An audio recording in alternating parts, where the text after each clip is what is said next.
क्या सिंधु सभ्यता का पतन होने के बाद सारी सभ्यता ही समाप्त होगी? जीवन ही समाप्त हो गया, व्यक्ति बचे ही नहीं, समाज बचा ही नहीं? यदि ऐसा था तो फिर बाद वाला समाज कहाँ से आया? वैदिक सभ्यता कहाँ से आई? वो लोग कहाँ से आए? वो बस्तियां कहाँ से आई? तो इसके बाद भी बहुत सारी सभ्यताएं, कुछ संस्कृतियां थीं, कुछ ग्रामीण बस्तियां थीं, कुछ स्थल थे जिन्हें उत्तर हड़प्पा कालीन स्थल बोला जाता है। इन स्थलों को, और ये कहाँ कहाँ पर थे, इन्हें मैप पर हम लोकेट करेंगे, लेकिन उससे पहले सिंधु सभ्यता का, हड़प्पा सभ्यता का आज पतन समझ लेते हैं। इसके पतन को लेकर सभी बहुत सारे इतिहासकारों ने अलग अलग विचार दिए हैं, क्योंकि ये यहाँ पर एक अनुमान लगाया जा रहा है, और अनुमान के आधार पर जो सबसे ज्यादा मत हैं वो बाढ़ को लेकर है कि यहाँ पर बाढ़ आई होगी, ये सर्वमान्य मत है। लेकिन किस किस इतिहासकार ने क्या कहा, ये भी हमें पता होना चाहिए। अब देखिए, आज हम सिंधु सभ्यता को समाप्त करने वाले हैं, ये पूरी सीरीज को। आप लोगों को इंतजार भी होगा कि इस सीरीज में हमने काफी सारी वीडियोज बना ली हैं। तो क्योंकि हमें डिटेल में समझना है, पूरा अच्छे से समझना है, इसलिए हमने ये सब किया। तो हमने अभी तक सिंधु सभ्यता में सारी चीजों को देखा, और जैसे कि हर चीज को लेकर अलग अलग इतिहासकारों ने अलग अलग बातें कही हैं। जैसे कि सबसे पहले नाम को लेकर कई सारे नाम हैं, इसकी खोज अलग अलग इतिहासकारों ने अलग अलग समय पे की। ये कहाँ के निवासी थे, इतिहासकारों ने अलग अलग बताया। उनमें से सर्वमान्य किसको माना गया? मेसोपोटामिया से इसकी तुलना हमने देखी, अलग अलग इतिहासकारों ने इसका समय अलग अलग बताया, क्या समय माना गया, ये सब हमने कर लिया। इसके काल विभाजन को समझ लिया, इसके इसके पहले के स्थलों को समझ लिया। हड़प्पा से पहले जो ग्रामीण बस्तियां थी वो हमने समझ लिया। हड़प्पा के बाद कौन सी बस्तियां आएंगी उन्हें अब अभी हम समझेंगे। तो ये, इन्हें भी मैप पर लोकेट किया था हमने, इनके विस्तार को समझा, इनका विस्तार के साथ पुरातात्विक स्थलों को उनके क्षेत्रों के अनुसार समझा। अब देखिए, ये हमने क्षेत्रों के अनुसार, उनके देश और राज्यों के अनुसार समझ लिया है। इसके अलावा हमने जस्ट अभी, इससे पहली वीडियो में, लास्ट वीडियो में, इन्हें अलग अलग स्थल को, जैसे कि राखी गढ़ी, हड़प्पा, मोहनजोदड़ो, सूत्रा गैंडोर, इन्हें अलग अलग डिटेल में इनके प्रमाणों के साथ भी समझा है।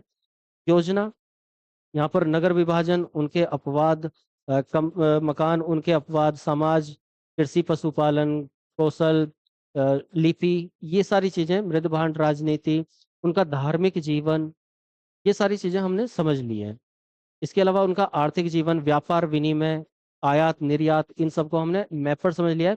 अब हमने इससे जस्ट पहली वीडियो में, पहली क्लास में एक डिटेल रिव्यू किया, जिसमें हमने ये चीजें, देखो ये हमने पहले ही समझ ली थी, इनके स्थलों को पहले ही समझ लिया था, लेकिन हमने लास्ट वीडियो में इनके विशेषताओं के साथ साथ यहाँ से मिले प्रमाणों को देखा। ठीक है, इतने सारे प्रमाण जैसे कि हड़प्पा से मिले हैं, ये सभी मैप पर भी देखे। ये मोहनजोदड़ो से मिलने वाले प्रमाण हैं, इन्हें इतने सारे प्रमाण मिले हैं, इन्हें समझा, वहां से क्या स्थल है और वहां से क्या चीजें मिली हैं, इन्हें एक एक करके देखा, समझा, इनकी क्या विशेषताएं हैं। ये सारी चीजें हमने कर ली हैं।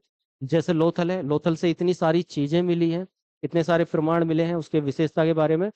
ये लोथल, बंदरगाह और ये सब हुए, जल प्रबंधन, मिट्टी के बर्तन, समाधि, ये धोलावीरा, धोलावीरा से मिलने वाले प्रमाण, ये सभी हमने देखे। चौहुदड़ो, कालीबंगा, इनसे मिलने वाले प्रमाण, बनावली, राखीगढ़ी, कोटदीजी, रंगपुर, ये सब हमने देख लिया है। और ये अलग अलग क्षेत्र विस्तार के आधार पर ये भी हमने देख लिया, अन्य भी देख लिए। चलिए, आज हम इसको करने वाले हैं। इससे पहले की सारी, इस हड़प्पा सीरीज की सारी वीडियोज का लिंक आपको डिस्क्रिप्शन में मिल जाएगा, आप देख लीजिएगा। इसके अलावा हिस्ट्री की प्लेलिस्ट में भी आप जाकर देख सकते हैं। ठीक है, और अगर ये लॉजिकली जिस तरह से मैंने समझाया है, दिमाग में डाला है, अगर अच्छा लगता है तो लाइक करके और आगे बढ़ाइएगा। सारथी से अभी तक नहीं जुड़े हैं तो जुड़ जाइए, और बाकी लोगों को भी जोड़िए। चलिए, यहाँ देखते हैं। आज की वीडियो में उतना ज़्यादा कुछ है नहीं, इसलिए मैंने डिटेल में लेने की जगह सबसे पहले उसको ही बता दिया। 2 मिनट हमारे निकल चुके हैं। अभी हम देख रहे हैं, देखिए, जॉन मार्शल, अर्नेस्ट मेके और एसआर राव, इन लोगों ने क्या बोला कि ये जो सभ्यता है इसका पतन बाढ़ के कारण हुआ है। पतन क्या हो रहा है कि हड़प्पा सभ्यता खत्म हो जाती है, उसके बाद वैदिक सभ्यता, एक नई सभ्यता इसी स्थान पर आती है। हम कैसे कहें कि हड़प्पा सभ्यता खत्म हुई और एक नई सभ्यता, वैदिक सभ्यता आई? तो हम इस आधार पर कह सकते हैं कि ये जो नगर, इनका नगर पैटर्न हमें मिला है वो नगरीय मिला है, मतलब एक नगरीय नगरीय आवास मिले हैं। और जो वैदिक सभ्यता है वो ग्रामीण आवास है। इनके बर्तन अलग तरह के, उनके अलग तरह के, इनका समाज अलग तरह का, उनका अलग तरह का, बहुत सारी चीजों में यहाँ पर भिन्नता है। इनके धार्मिक जीवन में, उनके आर्थिक जीवन में, इनकी कब्रों में अलग अलग भिन्नताएं हैं, ठीक है, उस आधार पर। तो यहाँ पर ये बोलते हैं जॉन मार्शल, अर्नेस्ट मेके और एस आर राफ, ये कुछ नाम याद रखने पड़ेंगे जो महत्वपूर्ण है, वो मैं बता रहा हूँ।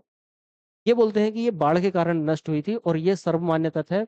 मतलब सबसे ज्यादा यही माना जाता है कि हाँ, यहाँ पर कोई बाढ़ आई होगी और उसकी वजह से ये तबाह हो गया होगा। अब ये बाढ़ क्यों आई होगी?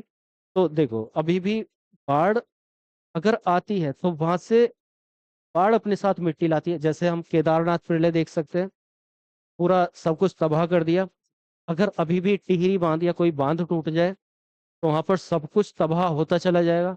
सब जगह मिट्टी मिट्टी जम जाएगी। जहां पर अभी हम रह रहे हैं उसके ऊपर हो सकता है कि कई मीटर ऊपर तक मिट्टी जम जाए। तो ऐसा हो सकता है। तो हो सकता है कि ये लोग बांध बना के रखते हो बड़े बड़े और वो टूटे हों, जैसा कि मोहनजोदड़ो मूवी में भी दिखाया गया है ना। तो इस तरह का कुछ रहता होगा।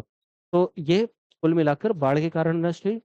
इनके जॉन मार्शल बोलते हैं कि प्रशासनिक शिथिलता थी और भूकंप के कारण, ठीक है।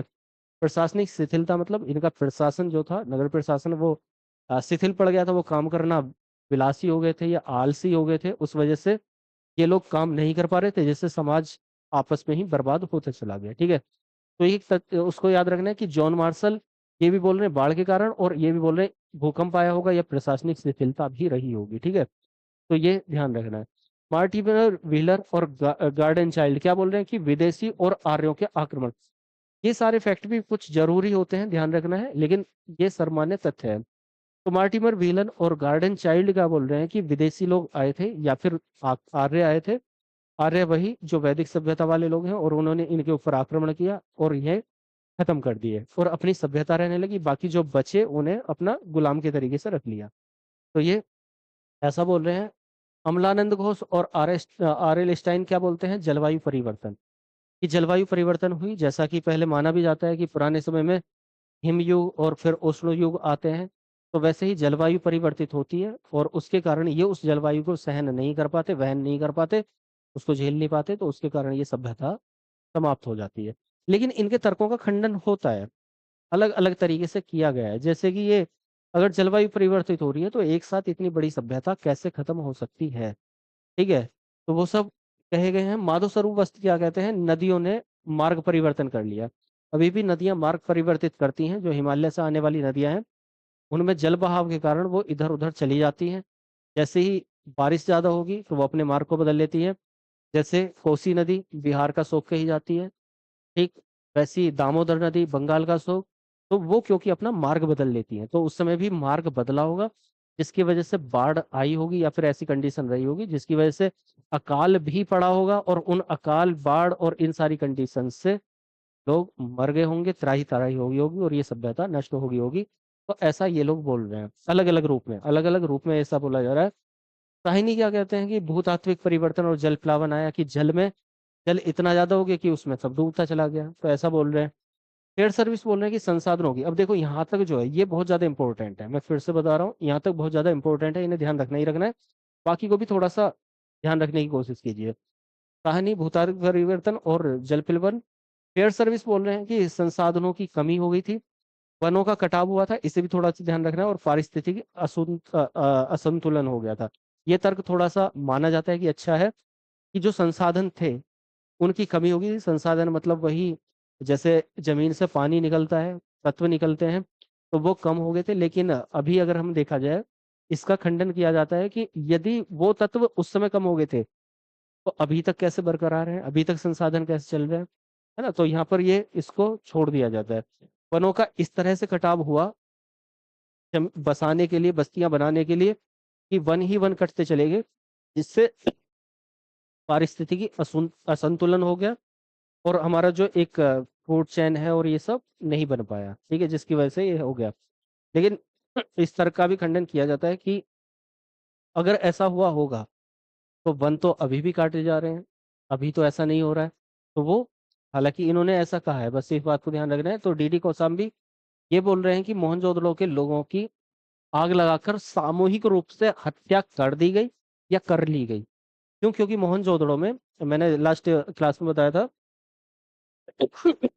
सॉरी, कि वहां से इसका नाम ही है मृतकों का टीला। और मृतकों का टीला है तो यहाँ से बड़ी संख्या में नरकंकाल मिले हैं। और नरकंकाल मिले हैं तो मतलब बहुत सारी यहाँ पर मौतें एक साथ सामूहिक रूप में हुई हैं, लेकिन यहाँ से कब्र नहीं मिली है। ठीक है, तो इस आधार पर ये बोल रहे हैं कौशाम्बी साहब कि यहाँ पर लोगों ने सामूहिक रूप से आग लगाकर हत्या कर ली और उसी में धीरे धीरे शहर तबाह हो गया। तर्क का खंडन किया जाता है कि ये एक ही शहर तो खत्म हुआ, बाकी कैसे हो गए, पूरी सभ्यता कैसे खत्म होगी। तो ये हो जाता है। कैनेडी बोलते हैं प्राकृतिक आपदाई है, महामारी, जैसे अभी भी कोविड आ गया है, कोविड से मौतें हुई हैं, तो ऐसी मौत मतलब महामारी आई होगी। हमें मोहनजोदड़ो शहर से कुछ प्रमाण भी मिले हैं कि कुछ महामारी टाइप के, लेकिन वो किसी एक खास जगह या दो तीन जगह आ गई होगी, पूरी सभ्यता में कैसा ही तो पूरी तरह से नहीं माना जाता। लेम्ब्रिक बोल रहे हैं कि जनसंख्या वृद्धि हो गई थी जिस वजह से ये लोग सरवाइव नहीं कर सके, है ना। तो अभी भी ऐसा लग रहा है कि जनसंख्या वृद्धि अभी भी बहुत तेजी से हो रही है, तो अभी भी ऐसा हो सकता है। तो ये अलग अलग लोगों के तर्क हैं, लेकिन इन सभी में जो सही माना जाता है, सर्वमान्य है, वो है बाढ़। और ये किसने बताया ऐसा पूछा जाता है तो ऐसा राव, अर्नेस्ट मैके और जॉन मार्शल, तीनों का। ठीक है, बाकी उसके अलावा लैम्ब्रिक ने जनसंख्या वृद्धि बताया, कैनेडी ने प्राकृतिक आपदा महामारी, कोसाम्बी ने मोहनजोदड़ो में सामूहिक हत्या, सामूहिक मृत्यु, फेयर सर्विस ने संसाधनों की कमी, वनों का कटाव और पारिस्थितिक असंतुलन, साहनी ने भूतात्विक परिवर्तन, जलफुलवन, माधुस्वरूप बस ने नदियों का मार्ग में बदलाव, अमलानंद घोष और आर एन स्टाइल ने जलवायु परिवर्तन, मार्टिमर व्हीलर, गार्डन चाइल्ड ने विदेशी और आर्यों का आक्रमण, जॉन मार्शल ने प्रशासनिक शिथिलता, भूकंप और बाढ़। उसके अलावा जॉन मार्शल, अर्नेस्ट मैके और एस आर राव ने बाढ़ को माना। और सर्वमान्य तथ्य यही है। ठीक है, ये तो हो गया इसका पतन कि किन कारणों से हुआ, वो सभी कारण यहाँ पर मैंने आपको एक साथ इकट्ठा करके दे दिए हैं। इसके अलावा आता है कि यहाँ पर जब ये किसी भी कारण से अगर बाढ़ आई है तो उसके कारण ही अगर ये सब हुआ है, इसका पतन हो गया, तो यहाँ के सभी लोग कहाँ चले गए। तो इसके बाद भी कुछ संस्कृतियां बची हुई रह जाती हैं, उनके अलग अलग पैटर्न मिलते हैं, अलग अलग तरीके से वो लोग जीते हैं। तो वो संस्कृतियां कौन सी हैं वो देखते हैं। तो बाड़ा संस्कृति, इस संस्कृति के बारे में आपको ये याद रखना है, बाड़ा संस्कृति एक ऐसी संस्कृति है जो तीनों अवस्थाओं में हमें मिलती है। यानी कि हड़प्पा, सिंधु घाटी अगर हम बात करें, इंडस वैली सिविलाइजेशन, तो इससे पहले भी मिलती है सिंधु घाटी सभ्यता से, इसके बाद भी मिलती है और इस समय पर भी मिलती है। मैंने बताया था कि बाड़ा संस्कृति है कहाँ पर, पंजाब में, पाकिस्तान के। और किस जगह पर है, तो पहले एक बाड़ा गांव हुआ करता था, उस गांव ने डेवलप किया, उसके आसपास वाले गांव जो हैं धीरे धीरे वहां से बाजार बनाया, किसको, बाड़ा को। और बाड़ा धीरे धीरे धीरे धीरे तब्दील हो गया हड़प्पा जैसी जगह में। ठीक है, अब ये हड़प्पा जो बन जाता है तो बाड़ा पहले ग्रामीण बस्ती, फिर हड़प्पा जैसी नगर, और फिर से बाड़ा संस्कृति फिर से आ जाती है। तो हड़प्पा के बाद भी ये संस्कृति बची हुई रहेगी, यहाँ पर कुछ लोग थे जो रहते थे, उनका अपना कल्चर था। तो इसको बोलते हैं बाड़ा संस्कृति। कहाँ, पंजाब पाकिस्तान में, मैप पर अभी करेंगे लोकेट। इसके अलावा कब्रिस्तान एस संस्कृति, मैंने बताया कि हड़प्पा वाली जगह से, हड़प्पा के आसपास वाली जगह से एक कब्रिस्तान एच मिला है। कब्रिस्तान R37 क्या है वहाँ के स्थानीय लोगों का, लेकिन कब्रिस्तान एच संस्कृति क्या था, तो वो था जो बाहर से लोग आए थे उन लोगों की कब्रें। ठीक, ये भी कहाँ, पंजाब पाकिस्तान, मतलब वही हड़प्पा वाली जगह। तो ये कभी का है। झूकड़ संस्कृति और कहाँ पर मिली है, झूकड़ झांगर, इनको साथ में बोला जाता है। जैसे हड़प्पा मोहनजोदड़ो, वैसे ही झूकड़ और झांगर एक आसपास वाले जगह है। ये बताऊंगा अभी कहाँ पर है। तो सिंध ये पाकिस्तान में, और ये राजस्थान भारत में। ठीक है, तो ये झूकर इधर साइड में और झांगर इधर साइड में। दोनों संस्कृतियां कब की हैं ये ध्यान रखना है। हमसे ये भी पूछा जाता है कि कौन सी संस्कृति किस समय की है। तो झूकर झांगर कब की संस्कृति है, ये हड़प्पा काल की संस्कृति ना होकर हड़प उत्तर हड़प्पा की संस्कृति है, हड़प्पा के बाद की संस्कृति। ठीक है, तो झूकर झांगर होगी। चमकीले लाल मृदभांड संस्कृति, तो लाल मृदभांड होते थे हड़प्पा समय के, और वो लोग जो बचे रह गए वो चमकीले लाल मृदभांड संस्कृति के नाम से। ये रंगपुर गुजरात और कहाँ पर, भारत में। ठीक है, रंगपुर वाली जो जगह है, रंगपुर क्या है, रंगपुर भी एक नगर है कहाँ का, हड़प्पा का, हड़प्पा सभ्यता का नगर है। लेकिन उत्तर हड़प्पा सभ्यता का, उसमें जो कल्चर है वो है लाल चमकीले मृद भांडों का। इस बात को ध्यान रखना है। मतलब मृद भांडों के आधार पर, मैंने पहले बताया था जब मृद भांड बताए थे, तो मृद भांडों के आधार पर उनका कल्चर देखा जाता है अलग अलग, कि अलग अलग जगह अलग अलग टाइप के मृद भांड, मिट्टी के बर्तन। तो ये वही है। गेरुवर्णी मृद भांड, देखो लाल मृद भांड, लाल रंग के बर्तन, और गेरू रंग के बर्तन। कैसे? ऑर्च कलर्ड पोर्ट्री, OCP। इसको ध्यान रखना है, गेरू वर्णी। OCP कहाँ की विशेषता है, इस बात को ध्यान रखना है आपको। कहाँ की है? उत्तर हड़प्पा की विशेषता। और कहाँ से मिला? ये गंगा यमुना का जो दोआब है, उत्तर भारत में, उत्तर प्रदेश में। ठीक है। अब इससे एक और चीज पता चलती है, हड़प्पा सभ्यता के लोग उत्तर प्रदेश में कहाँ, उत्तर प्रदेश में जो सबसे पूर्वतम स्थल है वो कौन सा है? आलमगीरपुर। लेकिन ये बात चल रही है गंगा यमुना के दोआब की। उस आलमगीरपुर मेरठ से भी पूरब की तरफ ये लोग बढ़ने लगे थे। इसका मतलब क्या है कि इन लोगों का जो कल्चर था, जो हड़प्पा सभ्यता थी, जैसे ही ये खत्म होगी तो धीरे धीरे धीरे धीरे लोग भारत की तरफ फैलने लगेंगे वहां से हटके। ठीक है, ये इस बात का प्रमाण है। तो यहाँ पर कैसी? लाल चमकीला लाल मृदभांड गुजरात साइड में, और गेरुवर्णी मृदभांड कहाँ पर? ये उत्तर प्रदेश के दोआब में है, गंगा यमुना के दोआब में। एक है धूसर मृदभांड संस्कृति, यानी कि ग्रे, ग्रे कलर के बर्तन, ग्रे वेयर, ग्रे पोर्ट्री। ठीक है, ये कहाँ पर मिलता है? ये भी गंगा यमुना के दोआब में, उत्तर प्रदेश में। ठीक है, तो उत्तर प्रदेश में गेरुवर्णी और घूसर, दो तरह के मृदभांड है। इस बात को ध्यान रखना है। उसके अलावा एक चीज और ध्यान रखनी है, चित्रित घूसर मृदभांड। घूसर ग्रे, ग्रे वेयर्स पर, ग्रे पोर्ट्री पर चित्र बनाने की कला, ये किसी और समय की है। इस बात को आपको ध्यान रखना है। तो ये यहाँ की विशेषता नहीं है। इसके अलावा ताम्र निधि संस्कृति, जहां पर तांबा बहुत निधि का मतलब खजाना, तो जहां तांबा खजाने की तरह था, ऐसी संस्कृति कहाँ? गंगा यमुना का दोआब, और दोआब उत्तर प्रदेश। तो उत्तर प्रदेश में ये तीन संस्कृतियां आपको नजर आ रही हैं। ठीक है, गेरुवर्णी, धूसर, और तीसरी ताम्र निधि। ठीक है, ये हो जाती है। एक ताम्र पाषाण संस्कृति है। तांबा और पाषाण पहले बताया था मैंने, ताम्र पाषाण समझाते हुए कि ये हड़प्पा वाले समय में भी थे, हड़प्पा से पहले भी, और हड़प्पा के बाद में भी। भारत में हड़प्पा के बाद के बहुत सारे स्थल हमें ताम्रपाषाण संस्कृति के मिले हैं। ठीक है, तो ये कहाँ पर? बनास, मालवा और जोरवे, राजस्थान, मालवा और महाराष्ट्र में। इसको मैं डिटेल में ऑलरेडी समझा चुका हूँ, किसमें? ताम्रपाषाण संस्कृति में, ताम्रपाषाण सभ्यता में। ठीक है, अगर नहीं देखा हो लिंक मिल जाएगा, देख लेना, या फिर हिस्ट्री की प्लेलिस्ट में देख लेना, या फिर एप्लीकेशन पे सारी सीक्वेंस में है तो देख लेना। ठीक है, तो ये ताम्रपाषाण संस्कृति, इससे डिटेल में मैंने समझा दिया है। ताम्रपाषाण को तांबे का पत्थर के साथ में प्रयोग, बनास, मालवा और जोरवे में, यानी कि राजस्थान, राजस्थान, मालवा और महाराष्ट्र। जोरवे संस्कृति है महाराष्ट्र की, मालवा मालवा क्षेत्र की, और बनास राजस्थान की। ठीक है, एक एक करके इन्हें मैप पर और लोकेट कर लेते हैं। ठीक, समझ आ जाएगा। तो मैप पर लोकेट करने के लिए देखो, सबसे पहले कहाँ से चलेंगे? बाड़ा, कब्रिस्तान, एच, धूखर और झांगर, ये चार क्षेत्र देखते हैं मैप पर। चलिए, तो यहाँ ये भारत है, नक्शा दिख रहा होगा। ये वाला क्षेत्र है पाकिस्तान का। इधर बलूचिस्तान, सिंध, पंजाब और खैबर पख्तूनख्वा। ठीक है, तो ये पंजाब वाला जो क्षेत्र है, इस वाले क्षेत्र में, इस जगह, ये कौन सा शहर था? हड़प्पा। मोहनजोदड़ो यहाँ पर। तो ये जो हड़प्पा है, उस हड़प्पा वाली जगह पहले हुआ करता था बाड़ा, बाड़ा गांव।